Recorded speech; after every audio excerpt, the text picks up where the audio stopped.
Today we will start science first, and we will take the first chapter of science first, and that is gravitation. Gravitation is nothing but gravitational force. While making journey through this chapter, we will see the main points: gravitation, circular motion, centrifugal force, Kepler's laws, Newton's law of gravity, the Earth gravity acceleration, the value of g, difference between mass and weight, and free fall. Actually, we know that in nature there are four forces exist in nature, and these four forces are gravitational, electromagnetic, nuclear, and big force. In lower classes, we have studied regarding the forces, and even in 9th standard also, we have studied the force. In lower class, we have studied the force in contact and force in non-contact. We know that the muscular force we apply. Unless we apply muscular force to a body, body will not move. So we have to touch the body, otherwise body will not move. From distance we cannot change the position of the body, and that's why they are called the contact forces. So muscular force, frictional force, and the buoyancy force. We know the frictional force. Whenever body is in motion, there is a friction. It comes to play. But unless the body touch the ground, there won't be friction. Even the buoyancy force. We know the water. Whenever we put any body in liquid, then it applies upward force, which we call buoyancy force. But unless you keep the body in liquid, it won't apply. So these are called the contact forces. But these contact forces we are not going to study here. We are going to study the non-contact forces. But in that, our main subject is gravitational force. So what is gravitational force? We know that between any two body, even if we took two atoms, suppose here is one atom and here is a second atom.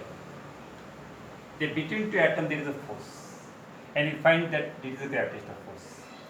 Achha, we know that around the atom the electrons move, and between the nucleus and the electron there is a force, and that's why they move in circular path. According to Newton's law, if the body is in motion and then it moves in uniform motion in straight line, but you find that electrons do not move in straight line, they move in circular path. Why do they move in circular path? Because there is one more force, and that is called electromagnetic force. Even we know that in the nucleus there are protons, and protons have positive charge, and there are many protons, and they are clustered together. They have come together. In spite of having positive charge, they have come together. But there is this strong repulsive forces here among them. Even then they have come together. But there something is binding them, and that force is called nuclear force.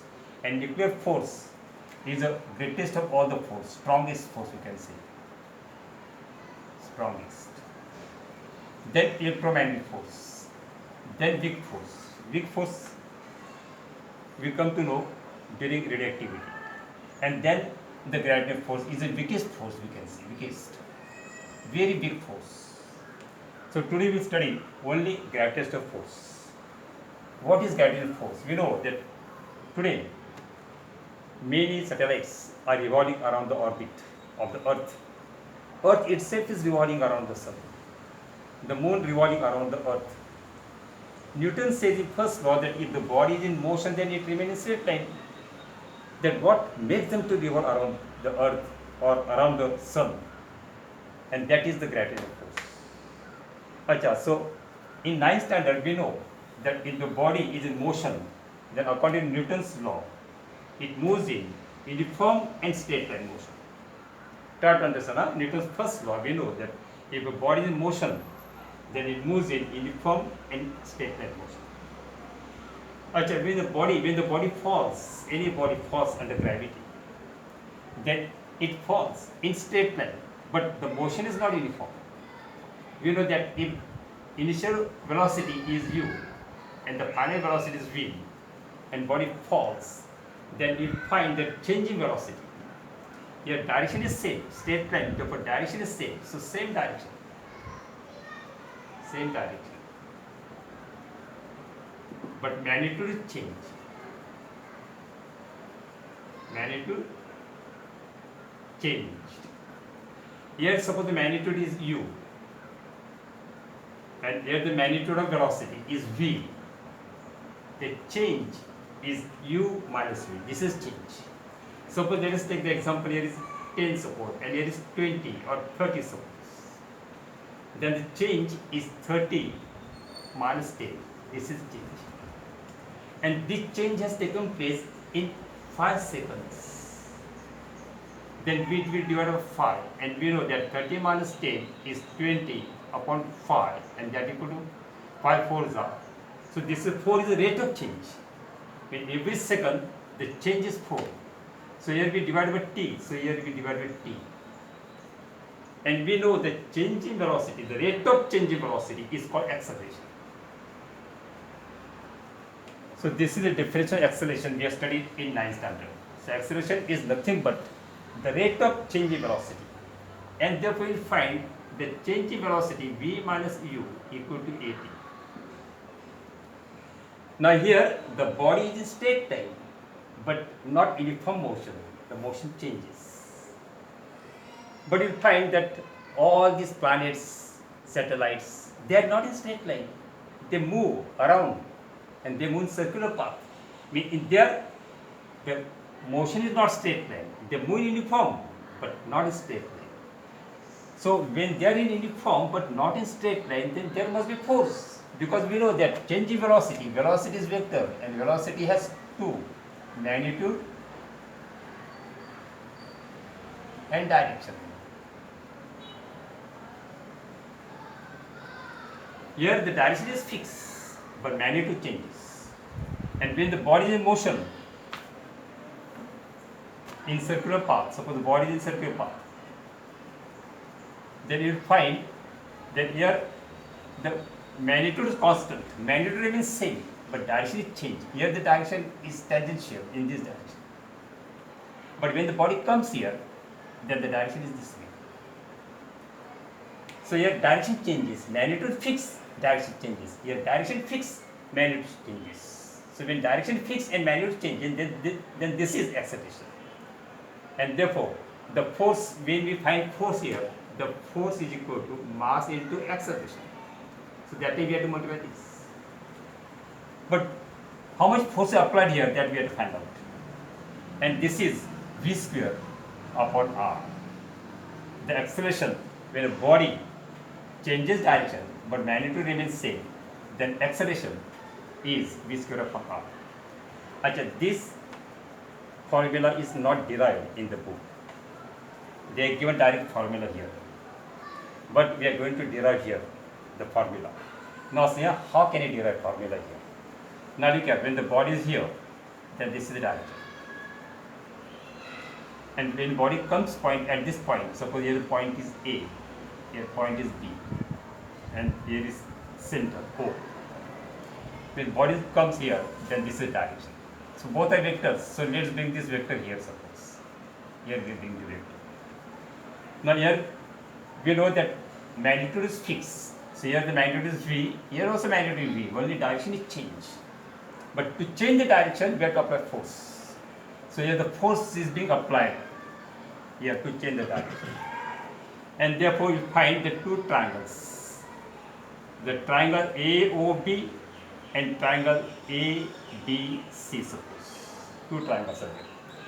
You will find that this angle theta and this angle also theta, both angles are same. Geometrically we can show, and that I will explain you when I will teach you circle. You will find that both these angles are same. And therefore, these two triangles are similar, not congruent, but similar. And we have seen that similarity, that whenever two triangles are similar, then the corresponding sides in same proportion. Now when the body comes here, then it has traveled this distance. And suppose it traveled this distance, the time taken is t. Time taken is t. And therefore the distance is v into t is the distances. But here the velocity v and here the velocity is u dash, v dash, suppose. So here velocity change. And velocity change only because of direction, not because of magnitude, but because of direction. And this is change in velocity, but change in velocity is at. This is at. So this is Vt because change in position, and change in position is because of the velocity. And this is change in velocity, therefore this is at. And therefore we know this is the radius, this is radius r. This is velocity, and therefore V upon R if we take V upon R,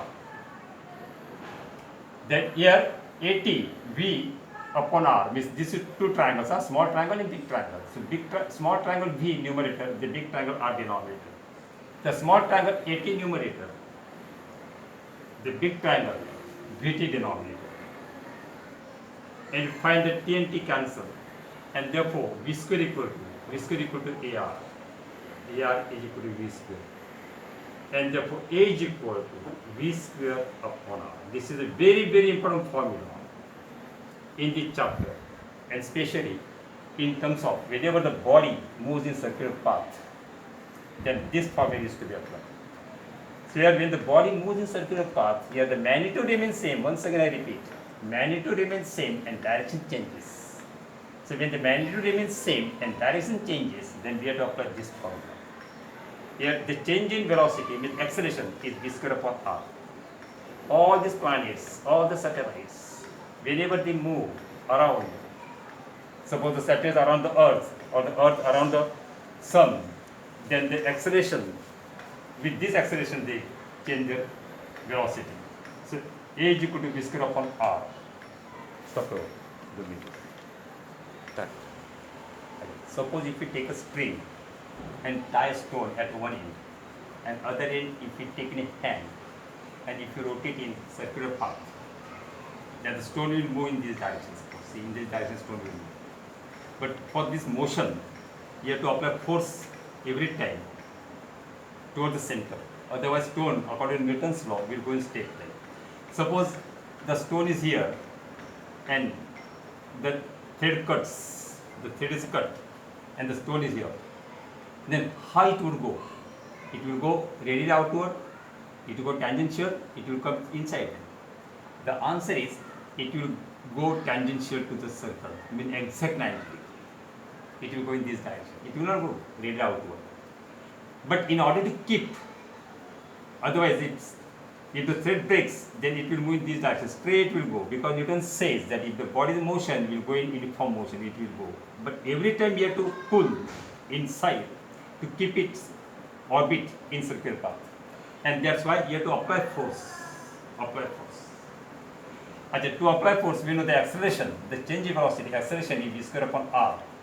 Suppose the body has mass m, then we know the force is equal to mass into acceleration. And therefore force is equal to mass of a body into acceleration. But the acceleration is V square upon R. So V square upon R. And therefore force is mv square upon R. Acha. Now in place of stone, let us take the earth. And in place of center, there is here the sun. And we know that earth revolves around the sun. Now when earth revolves around the sun, then there is constant pull between the earth and the sun. And that pull, that force is mv square upon R. The mass of the earth into v square, velocity of the earth, and this R is distance between these two. And therefore Kepler has given 3 laws in this regard. John Kepler has given 3 laws in this regard. The first law is, we know that every heavenly body or even the earth moves in elliptical path around the sun. So here the sun is, then it moves elliptical path. Now how to draw ellipse? Look at now, I give the idea of drawing the ellipse. If we take 2 fixed points, two fixed points, A and B. Take a thread, take any thread, and keep a thread in this way. Suppose this is a thread. These 2 fixed points are there, these 2 pins are there, 2 pins, and we have taken a thread here. This is thread. The thread is going through this pin, and now here, if you take a pencil and put it, then you get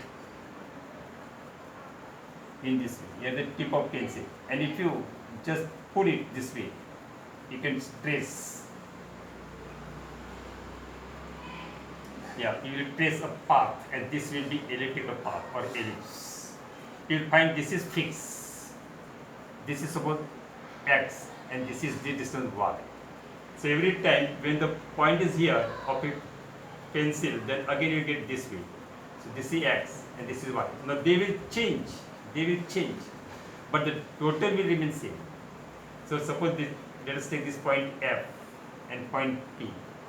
So AF plus BF, AF plus BF is equal to AP plus BP, AP plus BP. If the point comes here, then it will come in this way. So you find, suppose this is Q, then here AQ plus BQ equal AQ plus BQ. So all these are equal. So once again, AF plus BF is equal to AP plus BP is equal to AQ plus BQ. Means every point, anywhere you may take a point, the distance of that point from these two points is same. The sum of the distance is same. And that's why the ellipse has two foci. Two foci. Now here the sun is one of the foci. We'll find the sun. So here the sun, one of the foci, here the sun. And earth moves around the sun. Then earth moves around the sun, keeping the sun at one of the foci. So focus first, focus second. The sun at one of the foci. And therefore the path of the earth is elliptical. It is given a book on page 3. You find all the laws are given. So orbit of the planet, any planet around the earth is an elliptical path or in the ellipse. Second law is called area swept. Suppose the earth is here. Here the earth comes in July. And here earth comes in December suppose, or January. We know that this is called perigee. And this is called apogee. So when it goes far off, it's called apogee. And when it comes near the sun, it's called perigee. We will find this area. And when you go far off, this area, swept, is equal in equal interval of time. Area equal in equal area interval of time. So once again try to understand the second law of Kepler. The distance or the radius between the sun and the earth or sun and the planet sweeps equal area in equal interval of time. And that's why here if these two areas are equal, then this distance will be smaller and this is larger distance. Of course, this is smaller distance. So this is, we can say, height, and this is base suppose. Here the height and this is base. And the height here is smaller and here height is longer. So area equal, and therefore if height is more, then this will be small. And height is small, then the base will be longer. And time is same. And that's why you find that your velocity is larger and your velocity is smaller. Your velocity increases. Your earth moves faster when it comes closer to the sun, and your earth moves slower. Why? Because area swept in equal interval time is equal. So second law is area swept in equal interval time is equal. And third law is when earth moves around the sun or any planet moves around the sun, then it has the periodic time, and square of the periodic time is directly proportional to cube of the distance. Square of periodic time is directly proportional to cube of the distance, and this formula we will derive when we study Newton's law of gravity. So now let us take the Newton's law of gravity. Stop.